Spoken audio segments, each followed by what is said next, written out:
गदरपुर निकला था कुछ आपके बारे में पता करने के उससे, क्योंकि बहुत दिनों से बात चल रहा था कि आपसे मुलाकात होगी। मैंने कहा कुछ जानकारी हम भी निकाल लें। तो पता चला कि आफ्टर 12 कुछ दिन के लिए आपने जॉब भी करी थी किच्छा में। कभी आपने वाल्मीकि समाज का होने की वजह से कोई दबाव महसूस किया? आप इस समय दावा करते हैं सबसे कम उम्र के जिला अध्यक्ष होने का अनुसूचित मोर्चा में। आप अपने वार्ड से ही नहीं जीत पाए, और ऐसा भी सुनने में आया कि सिर्फ और सिर्फ इसलिए नहीं जीत पाए क्योंकि श्रीमान अरविंद पांडे जी आपको जीतने नहीं देना चाहते थे। आपकी पार्टी के लोगों ने आपका विरोध किया। आप स्पष्ट शब्दों में ये कहना चाह रहे हैं, सीधे सीधे ये कह रहे हैं कि कैबिनेट मंत्री को डर था कि अश्विनी हमसे आगे निकल सकता है। मैंने गदरपुर में फ़ोन लगाया, हमारे एक परिचित हैं, तो उन्होंने कहा कि जो कैबिनेट मंत्री जी जो आपसे कटे हैं या आपसे उन्होंने दूरी बनाई है, वो सिर्फ इसलिए बनाई है कि आप भीड़ इकट्ठी नहीं कर पाते हैं। मतलब युवाओं का हुजूम आपके साथ नहीं है। जो हमारा समाज है, आपका समाज है, वाल्मीकि समाज, उस वाल्मीकि समाज की दृष्टि कैसी है भारतीय जनता पार्टी के प्रति, ठीक है? और जो अभी लोग आपके साथ जुड़े हुए हैं हमारे समाज से, उनको किस तरह से आप देखते हैं? और आगे आने वाले समय में क्या उनके हक की बात होगी? किसी वजह बस टिकट नहीं मिलता अगर आपको, निर्दलीय दावेदारी पेश कर देंगे। तो उस समय मैंने अश्विनी कुमार को थाने के सामने एक स्प्लेंडर पर देखा था, और आज अश्विनी कुमार स्कॉर्पियो से घूमते हैं। क्या क्या सफर है, इतना तेजी से ग्रोथ क्या हो कह रहा है, चल कह रही है।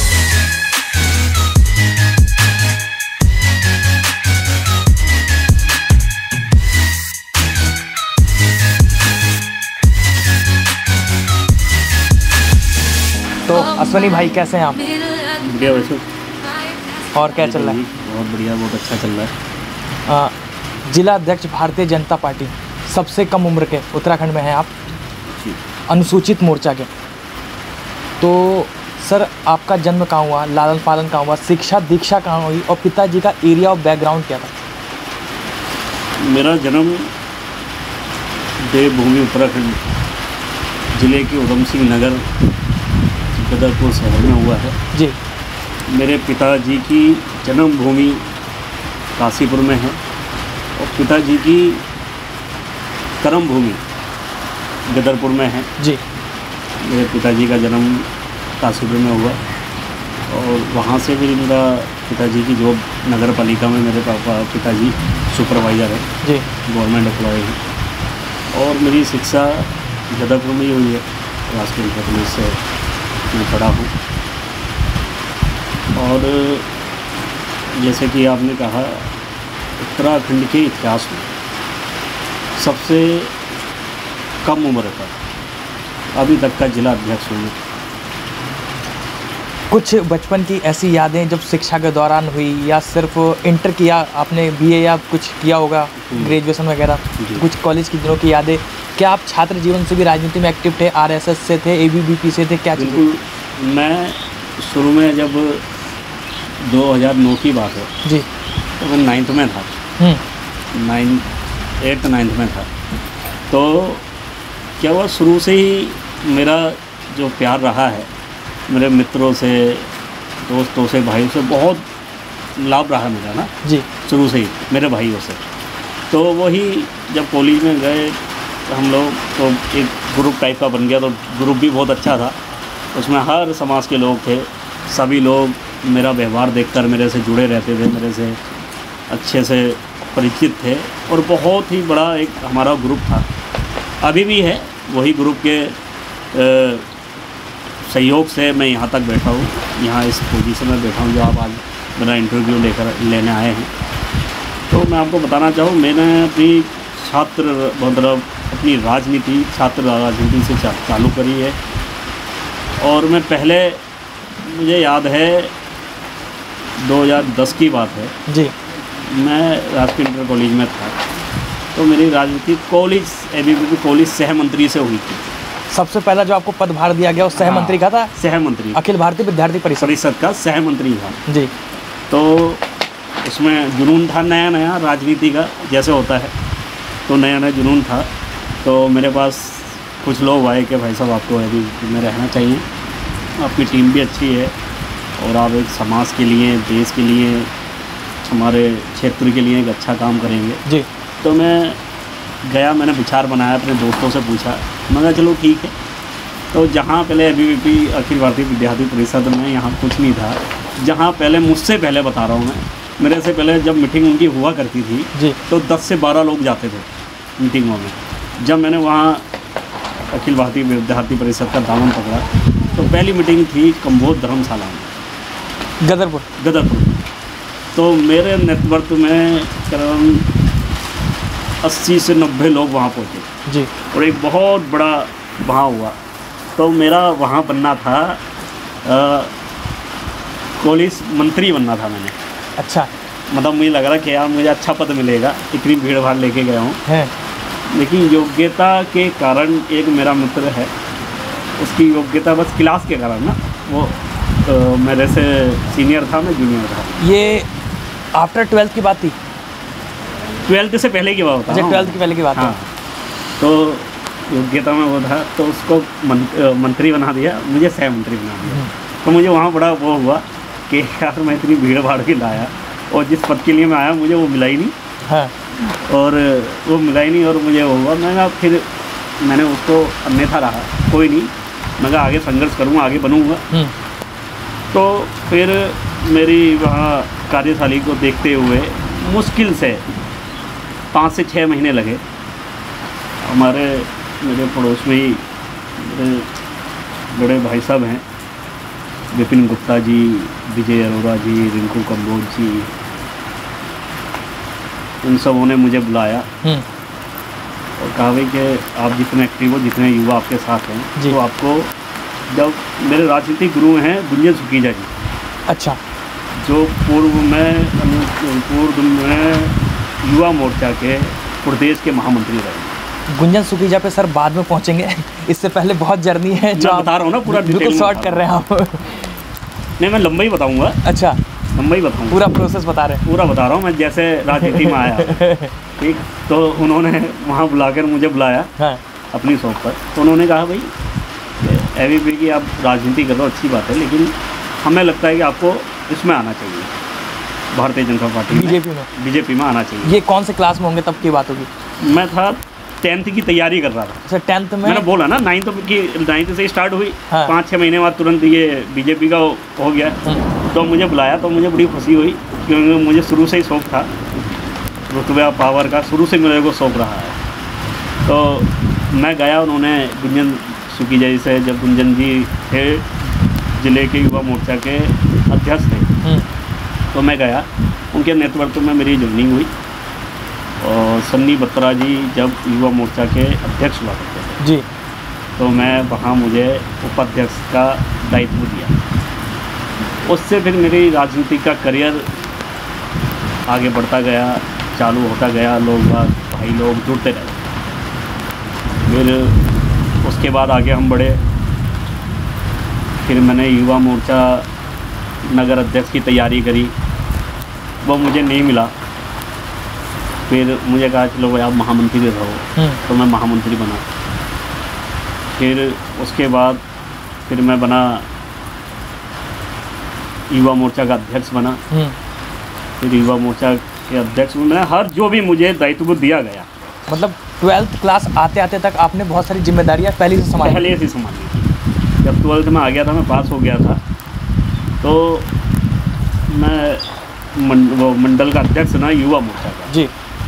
तो मैंने अपनी भागीदारी इतनी अच्छे से निभाई कि अपना एक छोटे से शहर से पूरे उत्तराखंड में अपना एक नाम ऐसा पहुँचाया कि पार्टी को कहना पड़ा कि भाई और बाकी ये जो युवा है जिला संभालने लायक है। हाँ। तो पार्टी ने, बहुत से लोगों ने कहा कि छोटी उम्र का है, कम उम्र में जिला नहीं संभाल पाएगा। एक बहुत बड़े नेता हैं, उन्होंने उससे बोला भी कि भाई किसको बना रहे हो, क्या है, 2 लड़के नहीं है इसके पास, ये नहीं है वो नहीं है। लेकिन मैं, बोलते ना, कोई अगर हमें नीचा दिखाना चाहता है तो उसको हमें सीखना मिलता है, वो जुनून मिलता है। हाँ। कि इन्होंने बोला कैसा, अब तो मैं करके दिखाऊंगा, अब कर दूंगा। तो मिला। तो आज आप देखिए जिले का अध्यक्ष बना मैं, और उधम सिंह नगर में आप कहीं भी जाइए, किसी भी विधायक से मिलिए, किसी भी भाजपा के नगर अध्यक्ष से मिलिए, किसी से भी आप पूछ लीजिए, जो भाजपा के कैंडिडेट हैं, भाजपा के प्रत्याशी हैं इस टाइम विधायक पे, सबसे पूछ लीजिए कि उनके साथ सबसे ज़्यादा जो टीम चल रही है वो किसकी चल रही है। जी सर आपने ग्रेजुएशन भी किया होगा, तो क्या किया आपने? बीए, बीकॉम, बीएससी क्या रहा? मेरा तो क्या था, मैं ग्रेजुएशन मैंने बीए था मेरा, तो बीए सेकेंड ईयर मैं जब आया तो पेपर चल रहे थे मेरे, तो मेरा उस बीच में स्वास्थ्य मेरा ख़राब हो गया था जी, और काफ़ी ज़्यादा स्वास्थ्य ख़राब हो गया था, जिसमें मैं 2 से 3 दिन हॉस्पिटल में भी रहा। तो उस कारण क्या था, बीए मेरा अधूरा रह गया था जी, तो पेपर छूट गए थे। हाँ बिल्कुल। हाँ, तो उस बीच में फिर मैं रह गया था, लेकिन अब दोबारा फिर से आप बीए कर रहे हैं? हाँ, कर रहा हूँ। गदरपुर निकला था कुछ आपके बारे में पता करने के उससे, क्योंकि बहुत दिनों से बात चल रहा था कि आपसे मुलाकात होगी, मैंने कहा कुछ जानकारी हम भी निकाल लें। तो पता चला कि आफ्टर 12 कुछ दिन के लिए आपने जॉब भी करी थी किच्छा में। हाँ, सबसे पहले मैंने जॉब करी थी अशोका लीलैंड में। अशोका लीलैंड में क्या करते थे आप? अशोका लीलैंड में मैं वो था, हेल्पर था। लाइन पे जो काम करते हैं हाँ, लोग। लाइन पे जो काम करते हैं उसमें करता। हाँ, वो उसके बारे में कुछ बताइए। उसमें अशोका लीलैंड में मैं हेल्पर था, मैं गया वहाँ जॉब वॉब करी मैंने, पिताजी और मना भी करते थे। हाँ, लेकिन कुछ कर गुजरने की चाह। कुछ कर गुजरने का वो था। तो शुरू से ही मेरा माइंड एक तो ये नेतागिरी में रहा इसी चीज़ में। हाँ, अब बोलते हैं ना, पिताजी और ने रहा कि भाई जब इसका दिमाग इसमें ही है, रुचि इसमें ही है, तो क्यों ना इसमें ही मौका दे दिया जाए। तो मैं अशोका लीलैंड में भी करा, मैंने 3-4 महीने काम करा। क्या तनख्वाह मिलती थी उस समय? मेरी वहाँ होती थी 7,000 रुपये सैलरी होती थी, हाँ। 12 घंटे की ड्यूटी करता था। लेकिन सुकून मिलता होगा अपने पैसे सुकून कमा मिलता था अपने पैसों का। पहली बार मैंने जब तनख्वाह मिली तो मैं पहली बार आया घर पर, तो पिताजी के हाथ में सैलरी रखी तो मुझे बड़ा अच्छा लगा। वो सैलरी पिताजी ने आज भी रख रखी है। अच्छा, खर्च नहीं हुए हैं? हाँ, खर्च नहीं हुआ, पहली कमाई है रखी। उसके बाद मैं किच्छा में भी था, बैंक में मैंने जॉब करी। वहाँ क्या करते थे आप? वहाँ भाई मेरा यही काम था, फील्ड वर्क का काम था मेरा। वहाँ पर मेरी मैनेजर थी शिवानी भाटिया जी, उनके साथ था फील्ड वर्क में काम। आप वाल्मीकि समाज से आते हैं? जी। मैं भी एससी कार्ड से ही आता हूँ, अनुसूचित जाति में ही हैं हम भी। जी। कभी आपने वाल्मीकि समाज का होने की वजह से कोई दबाव महसूस किया? कभी नहीं। व्यक्तिगत रूप से या फिर पार्टी की तरफ से या फिर आपसे जो ऊंचे पद पे लोग थे? कभी नहीं। देखिए, एक भारतीय जनता पार्टी का मैंने दामन इसलिए थामा, जो मैं आपको सच्चाई बताऊं, क्योंकि भारतीय जनता पार्टी ही एक विश्व की, मैं बोलना चाहता हूँ, विश्व की एक ऐसी पार्टी है जो हिंदू हित में काम करती है, कार्य करती है जी। और मुझे अपने धर्म से और बहुत प्रेम है, अपने देश से प्रेम है। आपने देखा होगा अनुसूचित समाज को, मैं वाल्मीकि समाज की बात नहीं करता, मैं अनुसूचित समाज की बात करता हूँ जी, क्योंकि मुझे दायित्व दिया गया अनुसूचित समाज का, ना कि वाल्मीकि समाज जी। तो जो हमारे समाज को सम्मान दिया है वो सिर्फ और सिर्फ वाल्मीकि, वो सिर्फ और सिर्फ भारतीय जनता पार्टी नरेंद्र मोदी ने दिया। आपको ज्ञात होगा, आपको पता ही है कि इस देश का प्रथम नागरिक जी राष्ट्रपति जी हमारे श्री रामनाथ कोविंद जी, एससी समाज से। और अभी आपने देखा होगा केंद्र में जी 11 मंत्री एससी समाज के बनाए, तो इससे गर्व की बात हमारे समाज के लिए क्या है जी। उस बीच चुनावी दौर चला, रुद्रपुर में पार्षद होता है, मेरे ख्याल से गदरपुर नगर पालिका में आता है, तो ये सभासद होता होगा जी। सभासद है। तो सभासद का फिर आप चुनाव लड़े जी। आपके सामने कई कैंडिडेट थे, आपकी जो हार हुई है कौन से नंबर पे रहे, तीसरे या दूसरे? मैं दूसरे नंबर पे। दूसरे नंबर पे कांग्रेस के प्रत्याशी जीत गए थे जी। आप इस समय दावा करते हैं सबसे कम उम्र के जिला अध्यक्ष होने का अनुसूचित मोर्चा में। आप अपने वार्ड से ही नहीं जीत पाए, और ऐसा भी सुनने में आया कि सिर्फ और सिर्फ इसलिए नहीं जीत पाए क्योंकि श्रीमान अरविंद पांडे जी आपको जीतने नहीं देना चाहते थे, जो कि आपके यहाँ के कैबिनेट मंत्री भी हैं। वो तो लोगों का सोचने का अपना अपना तरीका अलग है जी, लेकिन कहीं ना कहीं लोग भी मानते होंगे, तो शायद ऐसा हो भी सकता है जी। क्यों? मैं सबसे बड़ी बात एससी समाज का व्यक्ति हूँ। जनरल सीट थी जी हमारे वार्ड की, उसमें मैं टिकट लेके आया और मेरे सामने भारतीय जनता पार्टी के भी बहुत बहुत बड़े बड़े धुरंधर थे, टिकट मांग रहे थे जी, जो पूर्व में 2 बार सभासद भी रह चुके थे। ऐसे ऐसे लोगों को मैं पीछे पछाड़ कर एक एससी समाज का जनरल कैटेगरी में टिकट लेके आता हूँ, तो मेरी आधी जीत तो मैंने मानता हूँ कि वहीं हो गई थी, और उनसे करीबन 15-20 साल छोटा ही होऊंगा, नहीं आधी जीत तो मेरी वहाँ हो गई थी। लेकिन मैं आपको एक चीज़ बताऊँ, जब मैं चुनाव में निकला जी, तो इकलौता चेहरा मैं ही था जो चुनाव लड़ रहा था, मैं ही था, मेरे साथ किसी का सपोर्ट नहीं था। लेकिन मेरे सामने जो वर्तमान में भी सभासद हैं और 2 बार और भी रहे, अमरजीत उर्की जी, वो थे बड़े भाई, और बड़े प्यार से हमने चुनाव लड़ा। जैसे आपने सामने लोगों होते हैं विरोधी हो जाते हैं एक दूसरे के, लेकिन हम कभी नहीं रहे, हमने बहुत अच्छे से चुनाव लड़ा। तो हमारे ही पार्टी वालों ने, कुछ ने जी ऐसी अगवा फैलाई कि भाई अश्विनी नहीं जीत रहा है, अश्विनी तीसरे नंबर पे आ रहा है, ये आ रहा है, वो आ रहा है। जो उनके खिलाफ वोट था, वो जो मुझे पड़ने वाला था, वो किसी तीसरे व्यक्ति को पड़ गया। तो फिर जब वोटों का आंकड़ा आया, मैं अकेले ही पड़ गया, जितना मेरे दिमाग था, पहली बार चुनाव लड़ा। तो जब वोटों का आंकड़ा आया तो मैं दूसरे नंबर पर 36 वोटों से सिर्फ मेरी हार हुई। तो उसको मैं हार नहीं मानता, उसको मैं कभी हार नहीं मानता, मैं अपनी किस्मत मानता हूँ। ये विरोधी है, वो विरोधी है, तो सिर्फ एक अगवा होती है, नहीं असलियत तो नसीब भी कहता है। लेकिन मैं वो अपने आप को बहुत कुछ समझता हूँ कि इतनी कम उम्र में जनरल कैटेगरी पे मैं लड़ गया हूँ और 36 वोटों से हार रहा हूँ, तो आप मान सकते हो कि हार तो नहीं है। और जबकि बीजेपी बहुत से लोग होते हैं, मेरा विरोध करा, सीधी बात है लोगों ने, लेकिन फिर आपकी पार्टी के लोगों ने आपका विरोध किया, आप स्पष्ट शब्दों में ये कहना चाह रहे हैं? हाँ, मैं मानता हूँ उन्होंने विरोध किया, 2-3 चेहरों ने मेरे। क्यों विरोध किया गया होगा आपका? आप इतने हुनरमंद थे, शुरू से ही, बचपन से ही 9th क्लास से आपको देखिए प्रभार दिया जा रहा था, आप कह रहे हैं आप पब्लिक इकट्ठी कर लेते थे, ऐसा क्या रहा होगा कि आपके खुद के लोग? डर रहता है। अच्छा, कि आज का बच्चा हमारे सामने ऊपर निकल जाए, तो कल को हमें तो पब्लिक पूछेगी नहीं ना। सीधे ये कह रहे हैं कि कैबिनेट मंत्री को डर था कि अश्विनी हमसे आगे निकल सकता है। कुछ भी हो सकता है, कुछ भी हो सकता है, निकल सकता है।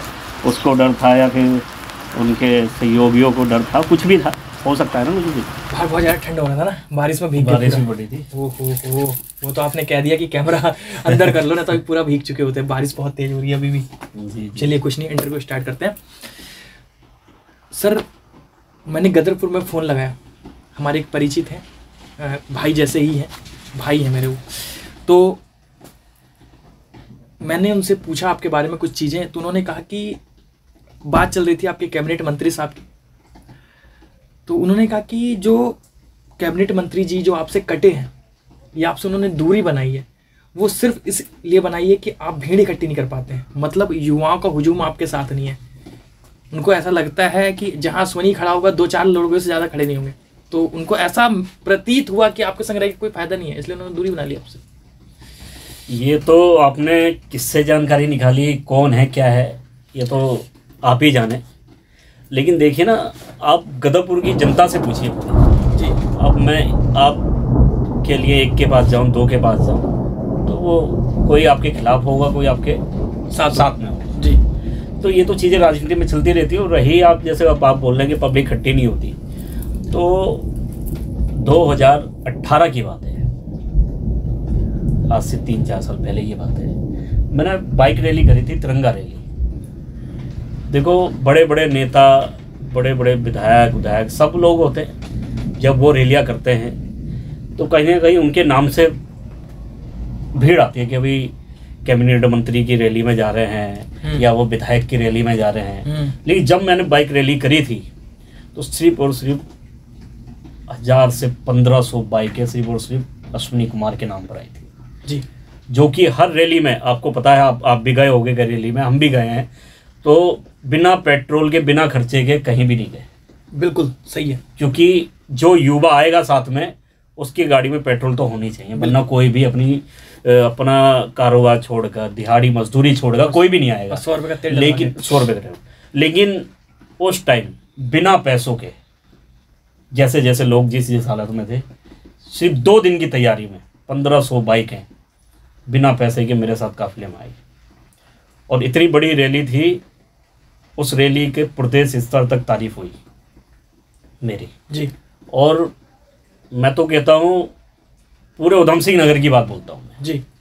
मेरी उम्र का व्यक्ति कोई भी हो, आमना सामना एक बार कोई भी सभा कर ले, जिले की कर लो, नगर की कर लो, अगर मेरे से ज़्यादा कोई पब्लिक या जनसभा कोई कर दे तो जो आप बोलोगे मैं करने के लिए तैयार हूँ। और ये नहीं कि मेरा घमंड बोल रहा है जी, ये घमंड तब बोल रहा है क्योंकि मेरे साथ मेरे जो युवा साथी हैं जिन्होंने बचपन से मेरा साथ दिया है, मेरी अपनी पर्सनल टीम, मेरे जो प्रेम मोहब्बत वाले मेरे भाई हैं, मेरे मित्र हैं जी, उनके बलबूते पे ये चीज़ मैं बोलता हूँ। और आज भी मैं बोलता हूँ कि आज भी मैं उन लोगों से बोल दूँ तो एक एक मेरा भाई, मेरे मित्र, एक एक व्यक्ति 200 लोग लाने के लिए तैयार रहते हैं जी। आप पूरे उधम सिंह नगर में जाइए, मैं नहीं कह रहा मेरे क्षेत्र में जाइए, क्षेत्र में तो हर कोई अपना बोलते हैं ना कि अपने घर में तो चीटी भी फेर होती है जी। मैं बाहर क्षेत्र की बात कर रहा हूँ। बाहर आप चलिए, जब मैं जाता हूँ ना कहीं तो मेरे भाई लोग ये नहीं देखते कि वो कोई विधायक आ रहा है या कोई मंत्री आ रहा है जी, उनको पता होता है कि हमारा बड़ा भाई अश्विनी कुमार आ रहा है। तो मेरे बहुत 20 30 बहुत से साथी लोग मेरा इंतजार करते हैं। उनको कोई लालच तो है नहीं, बिल्कुल, और मैं इतना सक्षम नहीं हूँ कि मैं उनको उस दे सकता हूँ, सिर्फ प्यार मोहब्बत है, इसलिए वो मेरे साथ तन मन धन से हमेशा तैयार रहते हैं। और उन पे मुझे गर्व है, उन्हीं पे मुझे घमंड है। आपने जब शुरुआत किया होगा राजनीति के क्षेत्र में, हालांकि आपने 9th क्लास से ही चालू कर दिया था, वो तो एक बचपना 12th तक आपका माना जाएगा, आपके घर परिवार से लेकर दोस्तों की बात अलग होती है जी। लेकिन आफ्टर 12th जब आपने जॉब ज्वाइन की होगी और राजनीति में भी सक्रिय होने की कोशिश कर रहे होंगे, तो घर से कोई दबाव या कोई ऐसा प्रेशर नहीं था कि तू ये क्या कर रहा है, कुछ और कर ले? घर से दबाव रहा जी, और एक दो बार पिटा भी मैं। वजह ये होती है कि हम छोटे समाज के लोग हैं और हाँ, ये बहुत सारी ये चीजें बहुत बड़े लेवल पे आती और है। पारिवारिक रूप से हम इतने वो भी नहीं है हाँ सक्षम जी, बिल्कुल, कि ये करें और घर वालों को कोई दिक्कत ना हो, क्योंकि फार्म तो है नहीं अपने पास। सही बात है। हाँ देखो, एक मीडियम फैमिली से हैं हम जी, मीडियम फैमिली से बिलोंग करते हैं, और घर वाले इसी चीज़ को लेके रोकते टोकते थे मुझे, बहुत बार टोका, लेकिन बोलती है ना कि एक जिद हो गई, करना है तो करना है। तो घर वालों ने एक बार समझाया, 2 बार समझाया। मेरे बड़े भाई हैं, देवतुल्य में बड़ा भाई मानता हूँ, संजय राजौर जी, अजय राजौर जी, मैं अपने पिता समान मानता हूँ जी। तो पापा ने शिकायत भी करी उनसे कि यार ये ऐसे ऐसे आप जिला अध्यक्ष की तैयारी कर रहे हो, इतना पैसा तो है नहीं, कैसे चलेगा, क्या चलेगा, पूरे ज़िले में घूमना हो रहा है। तो भैया उन्होंने कहा कि देखो मामा, उसकी रुचि इस चीज़ में है जी, तो आप तो देख दो इसको, इसका हाल पे छोड़ दो, क्या पता इसमें कामयाब हो जाए। तो तब से पिताजी और उन्होंने सहयोग करना चालू करा, और अब ऐसा कुछ नहीं होता, लेकिन उनको लगता है कि हाँ कुछ ना कुछ, अब बहुत सी जगहों से सुनते होंगे वो कि आपका बेटा अच्छा काम कर रहा है, कुछ भी है, अब अच्छे नेताओं के साथ बैठना है, विधायकों के साथ बैठना है, तो इतने में माँ बाप खुश हो जाते हैं। क्यों जी, बिल्कुल, कि हमारा बेटा, जो आज तक हम वहाँ नहीं गए तो हम, लेकिन हमारा बेटे को अच्छे से जानते हैं, मुख्यमंत्री जी हमारे वो बहुत अच्छे से जानते हैं, कहीं भी मिलो नाम लेते हैं बेकायदा। तो इससे बड़ी गर्व की बात माता पिता के लिए क्या होगी। और ये नहीं, जो उनका सपना है, जो उन्होंने मेरे पे भरोसा करा है, उस पर खरा उतरूँगा एक दिन, बहुत जल्द वो दौर भी आएगा। अभी चुनाव का टाइम है जी, मेरे ख्याल से 10 फरवरी को चुनाव है अपने यहाँ 14 फरवरी को, सॉरी। आप अभी पुष्कर सिंह धामी जी के क्षेत्र में खटीमा में प्रचार प्रसार में लगे हुए थे, भारतीय जनता पार्टी के डोर टू डोर कैंपेनिंग कर रहे हैं। जो हमारा समाज है, आपका समाज है, वाल्मीकि समाज, उस वाल्मीकि समाज की दृष्टि कैसी है भारतीय जनता पार्टी के प्रति? ठीक है, और जो अभी लोग आपके साथ जुड़े हुए हैं हमारे समाज से, उनको किस तरह से आप देखते हैं, और आगे आने वाले समय में क्या उनके हक की बात होगी या फिर क्या होगा? देखिए, वाल्मीकि समाज की मैं बात करता हूँ, मैं भी वाल्मीकि समाज से आया हूँ जी। आज से पहले वाल्मीकि समाज का वोट जी कितना भारतीय जनता पार्टी को पड़ा, कितना नहीं पड़ा, वो मैं नहीं जानता जी, लेकिन मैं आज की स्थिति की बात करता हूँ। मैं अपनी वाल्मीकि समाज की बस्तियों में भी गया हूँ, अपने युवाओं से भी मिला हूँ, सबसे मिला हूँ, और आज जो वाल्मीकि समाज इतिहास रचने जा रहा है जी, मैं देखो पूरा तो कोई भी नहीं करता, बिल्कुल, लेकिन मैं पूरे अपने विश्वास के साथ, पूरे जैसे मुझे लगा है, मैं कहना चाहता हूँ कि आज वाल्मीकि समाज 97% जी, एक तरफा, कोई शक नहीं, कोई दुराहा नहीं, एक तरफा भारतीय जनता पार्टी को पढ़ने वाला है। जी। नगर पालिका का चुनाव नज़दीक है 2024। जी। जिलाध्यक्ष अश्वनी कुमार, जी। अनुसूचित मोर्चा, क्या ये दावेदारी कर रहे हैं या ऐसा मान लिया जाए कि 2024 में बिल्कुल खड़े उतर जाएंगे? अनुसूचित समाज की सीट आएगी, एससी समाज की सीट आएगी तो चेयरमैन लड़ूंगा मैं। चेयरमैनी का 27 में विधायकी भी आती है तो सबसे पहले मैं खड़ा होऊंगा। और मुझे अपने संगठन पे, हाईकमान में पूरा विश्वास है कि युवा देखते हुए जैसे मैं उनकी उम्मीदों पे खड़ा उतरा हूँ जी। आज मैंने अपना जो एक आंकड़ा पार कर रहा है, जो बोलते थे कि यार छोटी सी उम्र का लड़का कुछ नहीं कर पाएगा, आज पूरे उत्तराखंड में नाम चल रहा है कि इतनी कम उम्र का लड़का इतने अच्छे कार्य, इतने कम समय में इतने अच्छे जनसभाएं कैसे कर सकता है जी। तो मुझे विश्वास है मेरी पार्टी उस कार्य को देखते हुए, मेरी कार्यशैली को देखते हुए मुझे अपना उम्मीदवार बनाएगी। 2024 का चुनाव हो या 2027 का चुनाव हो, मैं लड़ूंगा, सीना ठोक के लड़ूंगा। किसी कारणवश, किसी वजहवश अगर आपको चुनाव भी ऐतिहासिक होगा, टिकट नहीं मिलता अगर आपको, जी, निर्दलीय दावेदारी पेश कर देंगे? नहीं, अगर देखो मैंने आपको बोला कि मेरा परिवार बचपन से ही संघ से जुड़ा है जी, तो जितने परिवार से गद्दारी करी तो वो कहीं का नहीं रहा है जी। तो अगर मेरा संगठन चाहेगा मैं चुनाव लड़ूं तो लड़ूंगा, और संगठन बोलेगा कि नहीं लड़ना है, कि परिवार जानता है ना कि हमारा बेटा काबिल है या नहीं है। और उनको लगेगा काबिल मैं नहीं हूँ तो टिकट काट सकते हैं, नहीं देंगे, लेकिन जिसको वो देंगे मैं लड़ाऊंगा। आप बेसिकली गदरपुर से हैं जी, जन्म से लेकर, और शिक्षा दीक्षा और आज तक आप गदरपुर के ही होकर रहे हैं, गदरपुर के लाल हैं आप जी। कुछ दिनों से ऐसा प्रतीत हो रहा है कि जब से आप जिलाध्यक्ष बने हैं तो गदरपुर को छोड़ा आप रुद्रपुर को ज़्यादा भाग रहे हैं, और रुद्रपुर से ज़्यादा उम्मीद लगा के बैठे हैं आपकी रुद्रपुर की विधानसभा की सीट। देखिए, अभी जुड़ना चाहते हैं बात रुद्रपुर की नहीं है जी, मेरे को जो जिम्मेदारी है वो पूरे ज़िले की है जी। तो आपने देखा होगा मैं खटीमा भी था, सितारगंज भी रहा और रुद्रपुर भी रहा, अपना गदरपुर में हुई मैं जी, बाजपुर भी रहा, गया मैं, जसपुर भी गया जी। सारी विधानसभाओं में जा रहा हूँ। और जैसे कि आपने सवाल करा कि रुद्रपुर पे ही ज़्यादा आपका लग रहा है मुझे फोकस है, तो एक हमारे 20 सेंटर है वो जी। और जो हमारे यशस्वी जिलाध्यक्ष माननीय श्री बरोरा जी को पार्टी ने उम्मीद जताई है राजकुमार ठुकराल जी का टिकट काटते हुए, जी, काटते हुए, तो ऐसे तो नहीं जताई होगी, बिल्कुल। क्यों? और मेरे राजनीतिक गुरु के गुरु हैं वो, और मुझे इतनी कम उम्र में उन्होंने, देखो जिले के मालिक तो वही है ना जी, उन्होंने विश्वास जताया कि भी हाँ ये जिला संभाल सकता है। उनके ऊपर भी बहुत से दबाव आए कि नहीं होना चाहिए, नहीं बनना चाहिए, लेकिन उन्होंने मुझे विश्वास करते हुए मेरे ऊपर उन्होंने बनाया और टिकट में भी उनका बहुत बड़ा योगदान रहा। तो अब मेरी भी बारी है कि भाई साहब ने इतना मुझे मान सम्मान दिया तो मैं भी दूंगा, तो उससे मेरा फोकस वहाँ पर भी है और बहुत ज़्यादा है। और मुझे उम्मीद है, बहुत सी अफवाहें फैल रही कि श्री बरोरा जी नहीं जीत रहे हैं, लेकिन मैं आपको बिल्कुल पूरी तरीके से बोलना चाहता हूँ, श्री बरोरा जी 200% वहाँ से सीट निकाल लें जी। जो ठुकराल जी ने अभी किया है हाल फिलहाल में, पार्टी से अलग हुए हैं, जिसको अपनी वो राजनीतिक माता मानते हैं, और शिव अरोड़ा जी को टिकट दे दिया गया है, तो क्या लगता है ऐसा कभी दौर तो नहीं आएगा कि अश्वनी कुमार के साथ अगर ऐसा होता है टिकट ना मिले तो कभी अश्वनी कुमार ऐसे हो जाए? देखिए, मैंने अभी आपसे बोला ही जी कि परिवार से कभी गद्दारी नहीं। अब ऐसा तो नहीं है ना कि परिवार आपके पगड़ी हर बार बांधता रहे जी, तभी कभी तो छोटे को भी मौका मिलना चाहिए ना।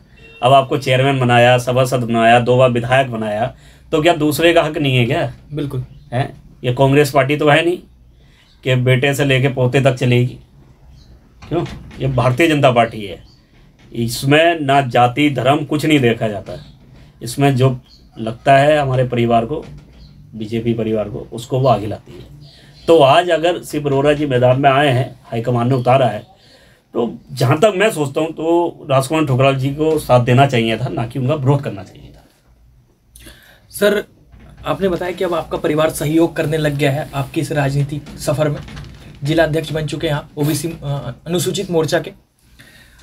घर का खर्चा वर्चा कैसे चलता है? ये मैं आपका परिचय दे दूं जो मेरी नज़रों में है। मेरे नाना नानी का घर है, मैंने पहले ही बताया आपको। मैं आता रहता था और मैंने देखा था उस समय, लगभग 2019 की बात होगी या 18 की बात होगी, 19 की मेरे को ऐसा लगता है, 19-20 हाँ। तो उस समय मैंने अश्विनी कुमार को थाने के सामने एक स्प्लेंडर पर देखा था, और आज अश्विनी कुमार स्कॉर्पियो से घूमते हैं। क्या क्या सफ़र है, इतना तेज़ी से ग्रोथ क्या हो कह रहा है, चल कह रहा है ये। आप कौन से सन की बात कर रहे हैं? सन 2019 में मुझे ऐसा लगता है कि स्प्लेंडर से खड़े थे आप देखिए थाना के सामने। 19, 20, 21, 22 3 साल समथिंग हो गए जी। दुनिया तो एक दिन में पलट जाती है, आप तो फिर भी 3 साल की बात कर रहे हैं जी। और चलिए आप बता रहे थे कि पिताजी मेरे गवर्नमेंट नौकर हैं, बिल्कुल पता ही है जी। ठीक। और रही स्कॉर्पियो की बात, तो मैं आपको बता दूं, स्कॉर्पियो मेरे बड़े भाई ने, जब मैं जिला अध्यक्ष बना, मेरे पास गाड़ी तक की नहीं थी, स्प्लेंडर से घूमते थे आप? स्प्लेंडर से घूमता था। और जब मुझे ज़िले में जाना था, जब मैं मतलब स्कॉर्पियो अभी 3-4 महीने पहले ही तो लिए मैंने, अच्छा। मैंने 4-5 महीने हुए होंगे। अच्छा। वो भी गिफ्ट दिए बड़े भाई ने मेरे।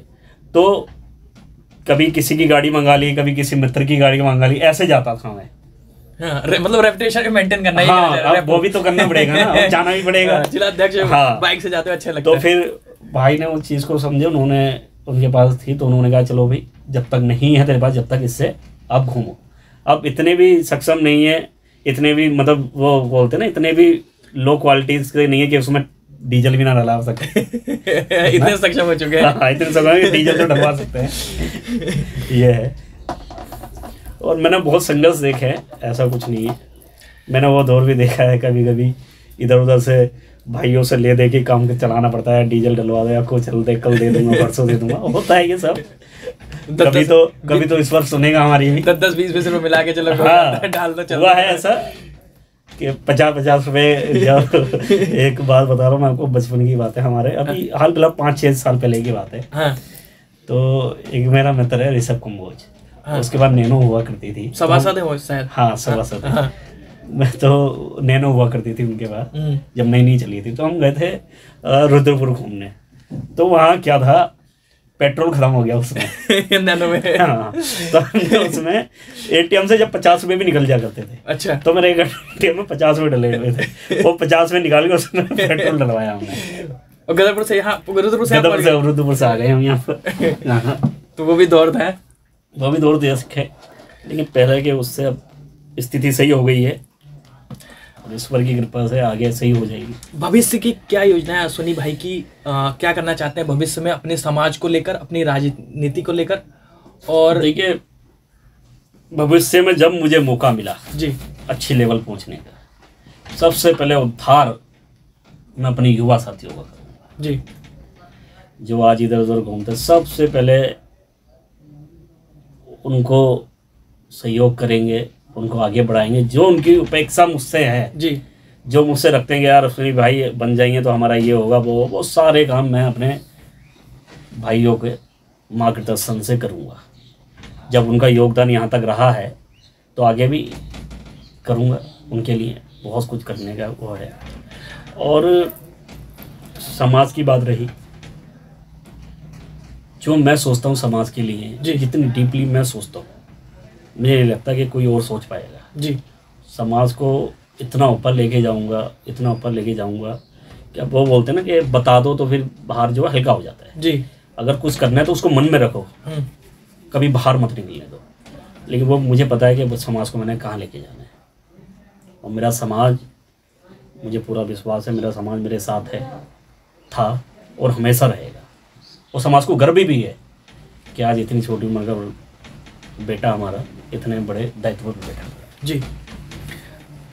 आप पहले सह मंत्री रहे जी, नगर मंत्री बनते बनते रह गए जी, उसके बाद सीधे प्रमोट होकर जिला अध्यक्ष बना दिए गए बीच में और कोई पद रहा होगा। उसके बाद जिला अध्यक्ष बन गए आप जी। जब आपको दायित्व मिलता है, पद मिलता है, तो कभी क्या आपने ऐसा महसूस किया है कि जो आपके ऊपर बैठे हुए लोग हैं, जो आपके पद से ऊपर बैठे हुए लोग हैं या अपने पावर से ऊपर बैठे हुए लोग हैं, आप दबाने की कोशिश की जाती है राजनीति के क्षेत्र में? बहुत ज़्यादा। देखो राजनीति तो है ही जी कि एक को दबा, जब तक तुम उसको दबाओगे नहीं, जब तक तो आप आगे नहीं बढ़ोगे जी। तो बहुत से ऐसे लोग थे, प्रेमी, मेरे प्रेमी कहा जा सकता है, कि वो चाहते नहीं थे कि अश्विनी आगे आए जी। तो वो बोलते ना कि कोई जितना भी चाहे, जिसको आगे बढ़ना है वो बढ़ना है जी। तो उन्होंने बहुत चाहा, बहुत जगह फ़ोन भी करे कि नहीं होना चाहिए, ऐसा नहीं बनना चाहिए, लेकिन देखो फिर भी मैंने बोला ना भारतीय जनता पार्टी है जी। भारतीय जनता पार्टी एक एक पन्ना प्रमुख तक पे काम करती है। हमारा पन्ना प्रमुख क्या कर रहा है ये राष्ट्रीय लेवल तक पता होता है, सबकी नज़र होती है। तो किसी के बहकावे में नहीं आके वो अपना निर्णय लेती है और सही निर्णय लेती है कि किसको हमने कहाँ रखना है, वो अच्छे से जानती है। तो उसको सब पता है, हमारी माँ है, माँ को सब पता है कि जब बच्चा छोटा होता है, 1-2 महीने का होता है, तो दर्द होता है, उसको पता नहीं चलता कि कहाँ हो रहा, ना बता पाएगा। तो माँ को ही पता चलता है कि हाँ इसके दर्द कहाँ हो रहा है, कि तब कब भूख लग रही है, तब कब उसको प्यास लग रही है। तो ऐसी भारतीय जनता पार्टी है, उसको पता है कि हमारा बेटा किस लायक है, किस पोजीशन में है, कहाँ रखना चाहिए। तो वो सब निर्णय हाईकमान के होते हैं और किसी के विरोध से कुछ नहीं होता। मैं नहीं डरता जी, मैं तो सीधे सीधे आमना सामना करने के लिए तैयार भी रहता हूँ। अगर हम में है ताकत तो हम कर दिखाएंगे, करेंगे बिल्कुल।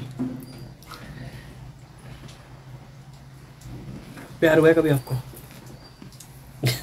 26 साल के युवा हैं आप, जिला अध्यक्ष बन चुके हैं, कभी तो मन होता होगा।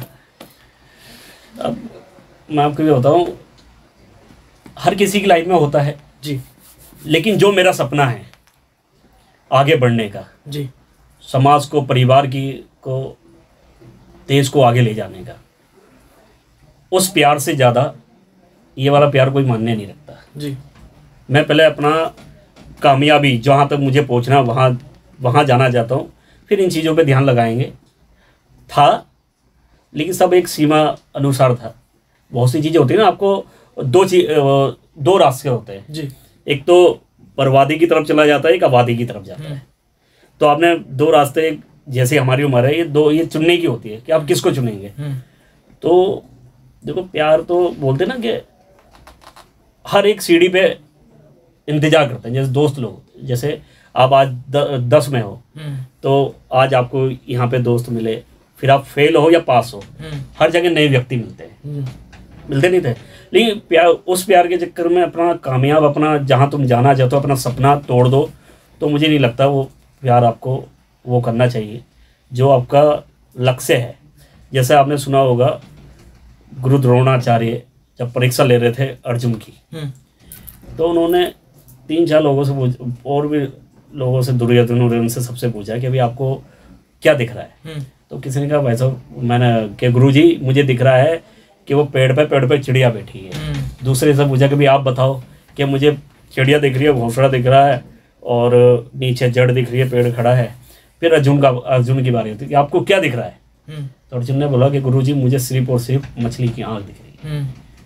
तो मैं अर्जुन बनना चाहता हूँ, ना कि कुछ और, ना कि ये आस्की जो होते हैं मजनू, ये नहीं बनना चाहता।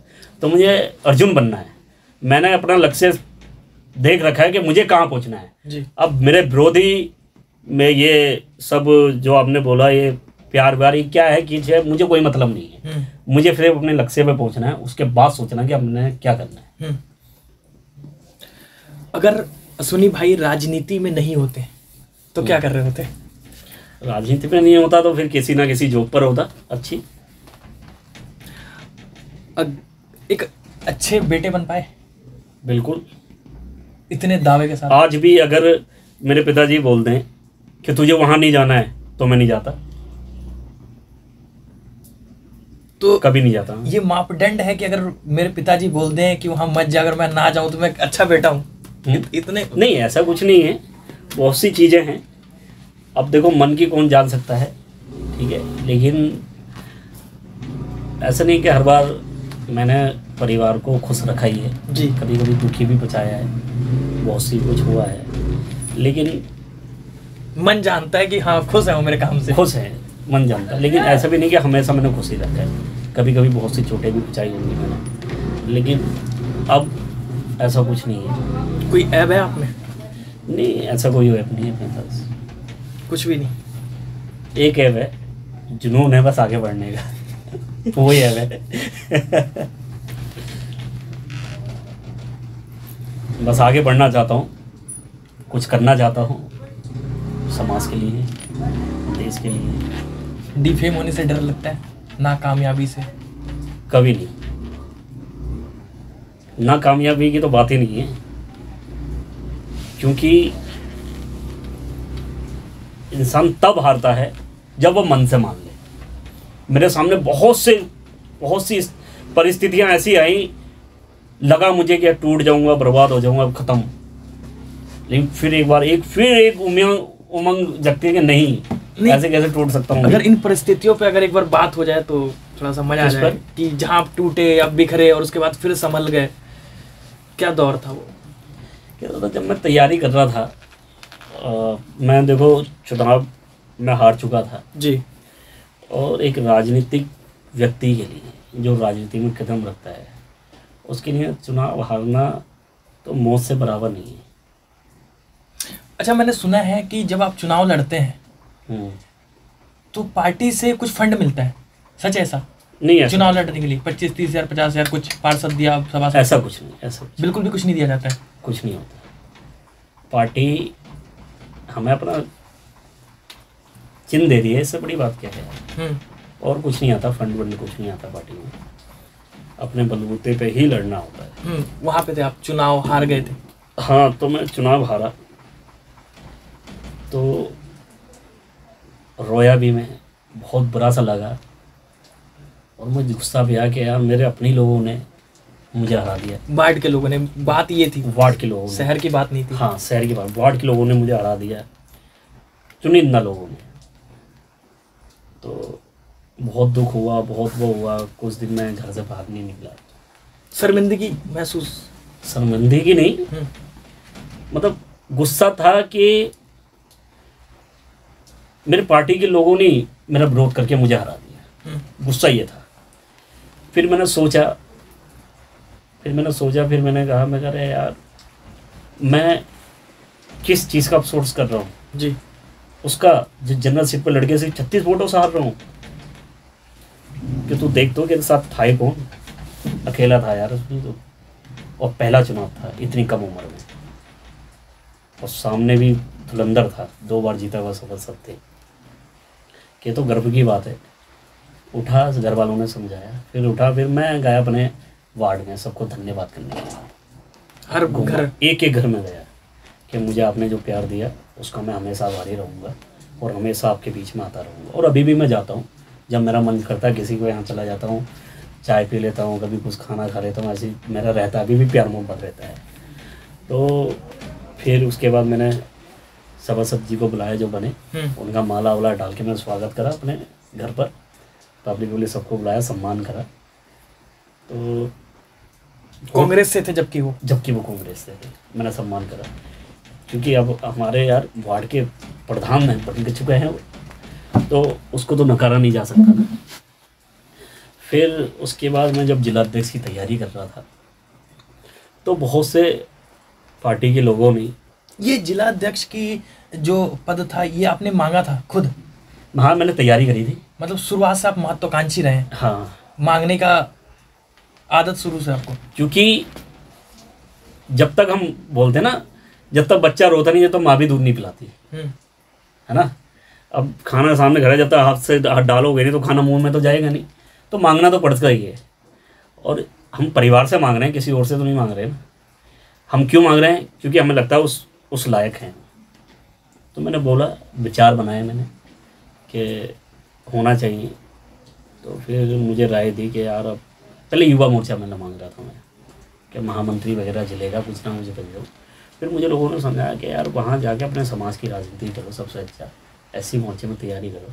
तो मैंने दिमाग में आया ऐसी मस्ती यार जिला अध्यक्ष की तैयारी करता हूँ सीधे सीधे, मगर क्या होगा देखी जाएगी। तो ऐसे मैंने करा, लगा, इधर उधर गया, मैंने बात करी, बहुत सी जगह से नकारा भी गया कि नहीं हो सकता, हो ही नहीं सकता, बन ही नहीं सकता, इतनी कम उम्र का कैसे बना देंगे, आज तक कोई नहीं बना, क्यों मुझसे पहले कोई 40 साल का, कोई 45 साल का ऐसे लोग बनते थे। तो दिल भी टूटता था, रातों को सोता भी नहीं था। मैं कहा यार यहाँ की कमी वहाँ तो पूरी हो जाए कम से कम, लेकिन विश्वास था होगा, क्यों होगा जरूर। लेकिन देखो विश्वास के साथ रिजल्ट अच्छा आया, बना मैं, जैसी मैं बना वैसी मेरे यार दोस्त सब ढोल नगाड़ों से आ गए बहुत, फिर पूरे ज़िले में स्वागत होने लगे ढोलों से, सब से। एक ऐसी टीम मेरी खुश थी, ऐसा एक काफिला टाइप का था मेरे साथ, और बहुत अच्छा लगा। फिर मुझे ताकत मिली कि अब तो बढ़ना ही है आगे। तो बहुत प्यार मोहब्बत मिला, अभी भी मेरे युवा साथियों को प्यार मोहब्बत मिलता रहता है, उसी जुनून के साथ आगे बढ़ेंगे और 2024-27 के उस पर भी भाग लेंगे बिल्कुल, तन मन धन पूरी ताकत के साथ, युवाओं के साथ, आप जैसे भाइयों के साथ। क्यों कोई अहंकार या घमंड है? बोला ना है घमंड, मेरे युवा साथियों का प्यार है मेरे साथ, मेरे भाइयों का प्यार है, वो अहंकार है, वो नहीं से घमंड है मेरा। इतना सारा संघर्ष किया है आपने, कभी क्या कोई ऐसा मौका है वो जब आप बिलक बिलक कर रहे हो, मतलब कम करना बंद कर लिया, और जैसे बचपन में हम रोते थे चिल्ला चिल्ला के बिना परवाह किए हुए? एक बार रोया था बस जब चुनाव हारा था। मैं एक चीज़ एक्सप्लेन ये करना चाहूँगा, क्योंकि बचपन में तो हम रो देते हैं, हमें परवाह नहीं होती, लेकिन एक उम्र के बाद आदमी रो नहीं पाता है। मैं एक बार रोया था जब चुनाव हारा था, बिल्कुल आंसू आंसू निकल गए थे, बहुत ही रोया था, बहुत ही ज़्यादा रोया था, घर वालों के सामने बहुत रोया था। इस समय जो आपका शहर है गदरपुर, मेनली आप यहीं से हैं, जन्मे भी यहीं हैं और पूरी राजनीति भी लगभग यहीं से कर रहे हैं, घर भी है। कौन कौन लोग आपके आराध्य हैं, कौन कौन आपके सहयोग में हमेशा खड़े रहते हैं कि अश्वनी जो भी निर्णय लेगा या अश्वनी जो भी कर रहा है, जैसा भी कर रहा है उसके साथ हमें? देखिए मेरी राजनीति की शुरुआत बड़े भाई हमारे विपिन गुप्ता जी, विजय अरोड़ा जी, रिंकू कंबोज जी, इनके द्वारा मेरी राजनीति की शुरुआत हुई। इन्होंने मेरा हाथ पकड़ के भारतीय जनता पार्टी का दामन थमाया है। थोड़ा सा टोकूंगा क्योंकि मेरा दिलचस्प, पता नहीं क्यों ऐसे दिलचस्पी मेरी राजनीति में रहती है कि जब आप गए तो आप खुद गए होंगे कि कहने के लिए कि आप मेरा सहयोग कीजिए, या आगे से अप्रोच आता है? नहीं, खुद आया, खुद अप्रोच आया। हाँ खुद आया। तो वो मतलब जैसे हैं साथ में रहते हैं, जैसे आपकी मैं देख रहा हूँ किसी उसमें, जैसे आप किसी चीज़ में हो, किसी खिलाड़ी हो, कोई अच्छे या कुछ भी हो, तो मेरे हाथ में कुछ है तो मैं आपसे बोलूँगा एक बार ट्राई यहाँ करो आप, बोले। तो ऐसे ही भाई लोग लेके गए मुझे, गुंजन सुखीजा जी से मेरी मुलाकात हुई, उन्होंने मुझे हाथ रखा मेरे ऊपर, मेरे राजनीतिक गुरु हैं वो गुंजन सुखीजा जी। और फिर जब मैं नगर में उपाध्यक्ष बनाया उन्होंने मुझे, फिर मैंने अपने, मेरे भाई हैं, बड़े भाई मेरे देवतुल्य, मेरे पिता समान, अजय राजौड़ जी जो उत्तराखंड सरकार में भाजपा से 3 बार कम उम्र में वो भी राज्य दर्जा मंत्री रहे जी, अभी भी हैं वर्तमान में।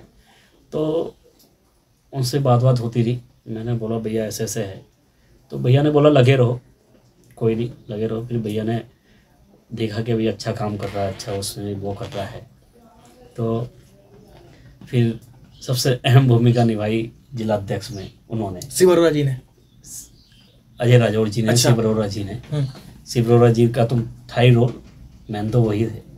तो मैं भैया से खुल के नहीं बोल पाता था, मैं कभी भतीजे को फ़ोन कर दिया मैंने अपने कि यार पापा से बोलो अपने, कभी भाभी को मैंने फ़ोन कर दिया कि यार उनसे बोलो मुझे जिला अध्यक्ष बनना, इधर फ़ोन करवाओ उधर फ़ोन करवाओ। तो भैया बोलते भाई तू मुझसे क्यों नहीं बोलता है, तू घर वालों से क्यों बोलता है, ये बताओ। तो उन्होंने बड़ा सहयोग करा, गुंजन जी का बड़ा सहयोग रहा।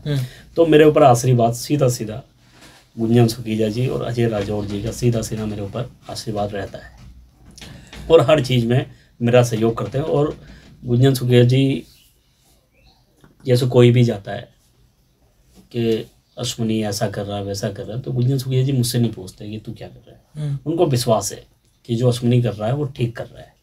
और गुंजन सुखीजा जी बोलते हैं जैसे कोई भी बड़े सभा करनी होती है तो 2 ही दिन में करनी होगी, तो तुरंत बताएंगे अश्वनी ऐसे ऐसे करनी है, तो मैं बोलता हूँ भैया कैसे होगा, बेगर तू ही करेगा जैसा होगा, तुझे पता होगा। तो वो करते, विश्वास करते हैं और उस पर खरा उतरता हूँ मैं, और आगे भी जैसा आदेश करेंगे बड़े भाई तो होता रहेगा। चुनाव नज़दीक है, 14 फरवरी को चुनाव है, वैलेंटाइन डे के दिन। जी। आपके शहर के पूर्व कैबिनेट मंत्री, अभी तो पूर्व ही हो गए जब तक के दोबारा ना बने, विधायक श्रीमान अरविंद पांडे जी का फ़ोन आया आपको कि अश्विनी चुनाव नज़दीक है, कुछ सहयोग कीजिए अपने साथियों के साथ मिलकर, मेरे लिए डोर टू डोर कैंपेनिंग कीजिए, कुछ ऐसा कुछ भी? देखिए आज 3 तारीख हो गई है और चुनाव को 11-10 दिन रह गए हैं। जी बिल्कुल।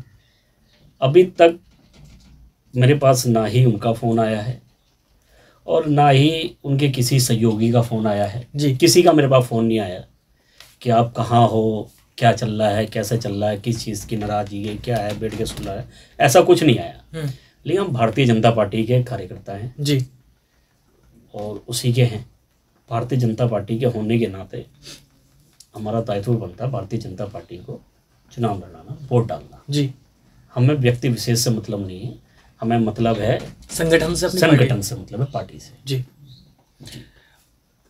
इतना क्यों विवाद रहता है आपका और श्रीमान कैबिनेट मंत्री जी का? क्योंकि आपका विवाद और कैबिनेट मंत्री जी का विवाद, मुझे ऐसा नहीं लगता कि गदरपुर में जब आया और आपके बारे में कुछ जानकारी निकाल रहा था, इंटरव्यू से पहले की बातचीत हो, तो हर कहीं ना कहीं सबके मुंह में दबी जुबान में है, कोई खुल के तो नहीं कह रहा चुनाव का टाइम है, सब दबी जुबान में कह रहे हैं कि कुछ तो है। अभी कुछ क्या है ये अगर आप ही बता दें। विवाद मुझे तो नहीं लग रहा ऐसा कुछ विवाद है।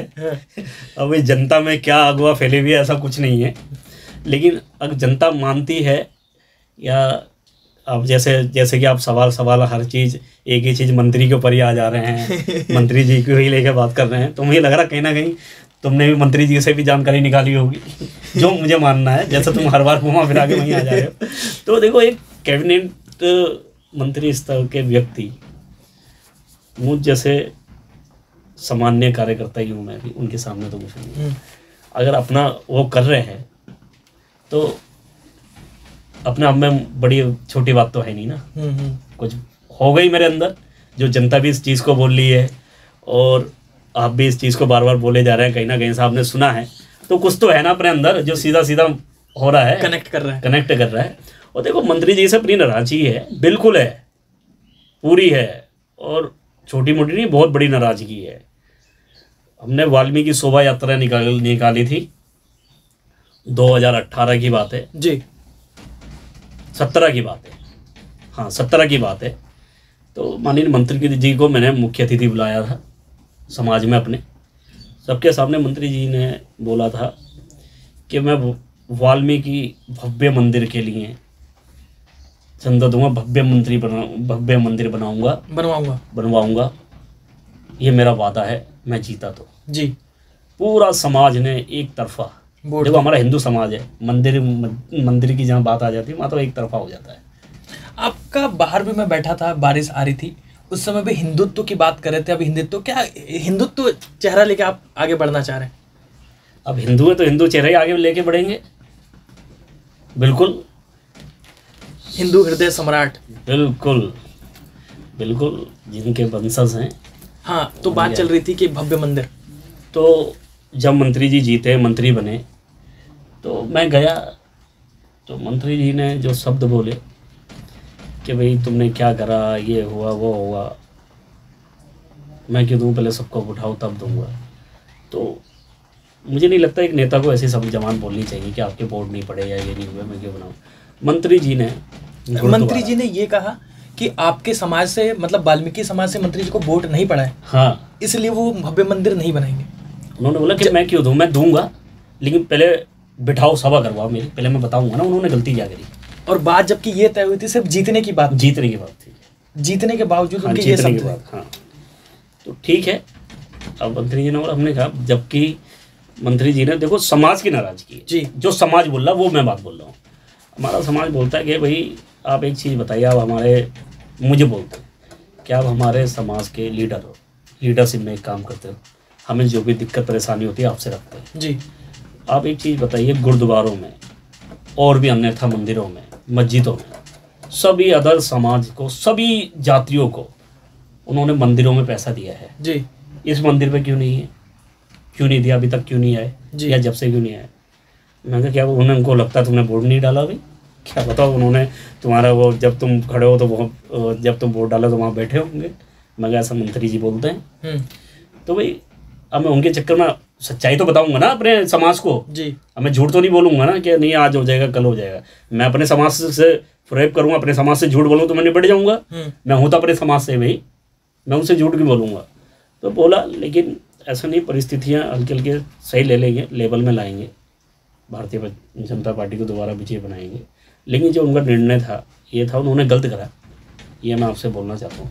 तो सर बहुत मज़ा आया आपसे बात कर शुरू से आपके बचपन से लेकर और आज तक की जर्नी के बारे में हमने जाना।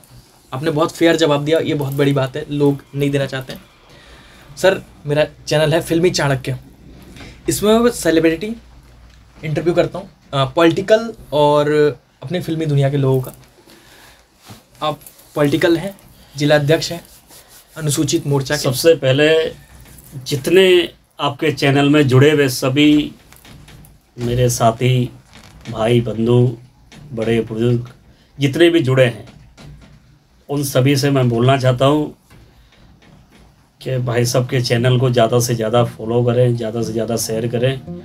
और मुझे लगता है इस चैनल को अधिक से अधिक हमें लोगों को दिखाना चाहिए, क्योंकि भाई साहब आंधी हो तूफान हो कहीं भी हो, लोगों के मन की बात आप तक पहुँचाते हैं, छोटी छोटी समस्या आपके तक पहुँचाते हैं। तो ऐसे चैनल का सपोर्ट करना चाहिए।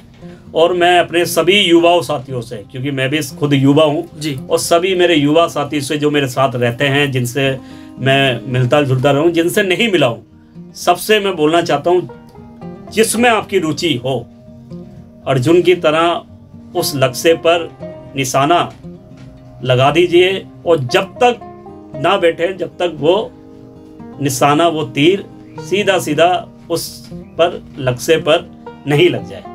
मैं एक बात और कहना चाहूँगा अपने भाइयों से जो कि मेरा सपोर्ट हमेशा करते हैं। मैं कहना चाहूँगा भाइयों, कोई आपके साथ हो या नहीं हो, लेकिन ये अश्विनी कुमार आपके साथ था, आपके साथ है और हमेशा रहेगा।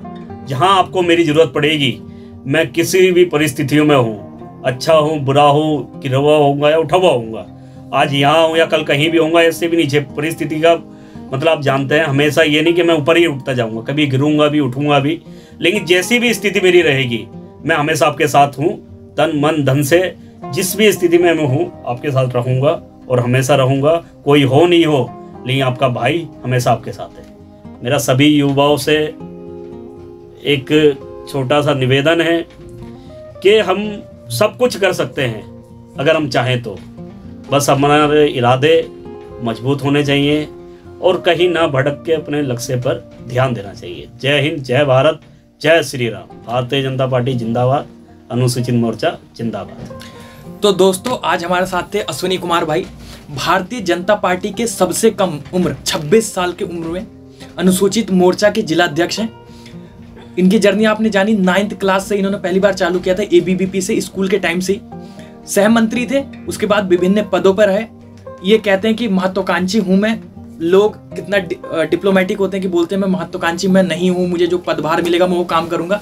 लेकिन पहला ऐसा व्यक्ति मैंने देखा अपने कैमरे के सामने जो कहता है कि हाँ जी मैं महत्वाकांक्षी हूं और महत्वाकांक्षी होना ही चाहिए। अगर हम अपने परिवार से कुछ पद मांग रहे हैं या कुछ चीज मांग रहे हैं तो उसमें गलत क्या है। ऐसे युवा से हमें प्रेरणा लेना चाहिए।